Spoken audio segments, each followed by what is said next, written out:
নমস্কার, ববি সুশানের আমার সকল দর্শক বন্ধুদের স্বাগত। আজ আপনাদের সাথে চটজলদি একটা ব্রেকফাস্ট রেসিপি শেয়ার করব। ডিম টোস্ট, ফ্রেঞ্চ টোস্ট প্রায়ই আমরা বাড়িতে বানিয়ে থাকি। আজ যে টোস্টের রেসিপিটা শেয়ার করব তাতে তেল লাগে নামমাত্র, বানানো বেশ সহজ, পছন্দ মতো ভেজিটেবলও ব্যবহার করতে পারেন। তাহলে শুরু করা যাক আজকের রেসিপি। পছন্দ মতো কিছু ভেজিটেবল কেটে নিয়েছি। প্রথমে 6টা পাউরুটি স্লাইস সাজিয়ে নিলাম। ভেজিটেবলের মধ্যে অর্ধেকটা গাজর গ্রেট করে নিয়েছি, 2টো কাঁচা লঙ্কা, 4টে রসুনের কোয়া, ছোট একটা পেঁয়াজ, 1 মুঠো ধনেপাতা যতটা সম্ভব মিহি করে কুচিয়ে নিয়েছি। প্রতিটি পাউরুটির মাঝের অংশটা চৌকো করে ছুরির সাহায্যে কেটে আলাদা করে নেব। এবার আমি নিলাম মিক্সির ছোট জারটা। পাউরুটির মাঝের অংশগুলো হাত দিয়ে ছোট ছোট টুকরো করে মিক্সার জারের মধ্যে দিয়ে দিলাম। মিক্সার জারের ঢাকনাটা বন্ধ করে মিক্সি একবার ঘুরিয়ে নিলাম। পাউরুটির টুকরোগুলো একদম গুঁড়ো হয়ে গেছে। এবার দিলাম পরিমাণ মতো হাফ টিস্পুন নুন।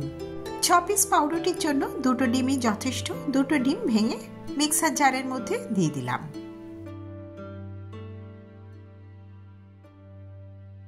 চাট মশলা দিলাম হাফ টিস্পুন, গোলমরিচের গুঁড়ো দিলাম হাফ টিস্পুন।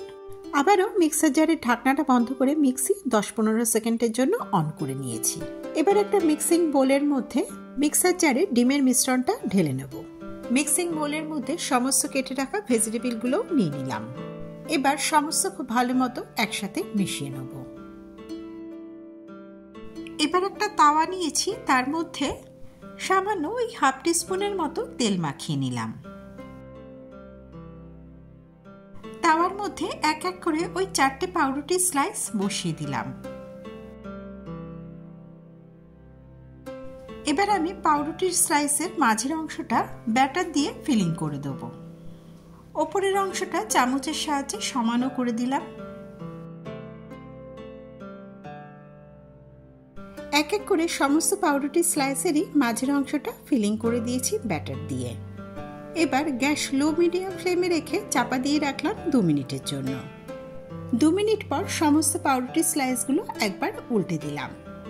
এখানে আমি রিফাইন্ড অয়েল ব্যবহার করেছি, আপনারা বাটারও ব্যবহার করতে পারেন। আবারও চাপা দিয়ে 2 মিনিটের জন্য রাখবো।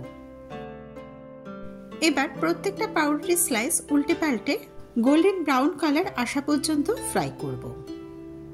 সমস্ত পাউরুটি স্লাইসের মধ্যে গোল্ডেন ব্রাউন কালার এসে গেছে। এবার এক এক করে সার্ভিং প্লেটে তুলে নিলাম।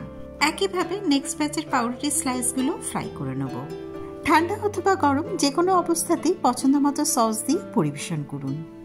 আজকের এই চটজলদি হেলদি টিফিনের রেসিপি আপনাদের ভালো লাগলে অবশ্যই কমেন্ট বক্সে আপনার মূল্যবান মতামত জানাবেন। রেসিপি ভালো লাগলে ভিডিওটা লাইক করবেন, বন্ধুদের সাথে শেয়ার করবেন।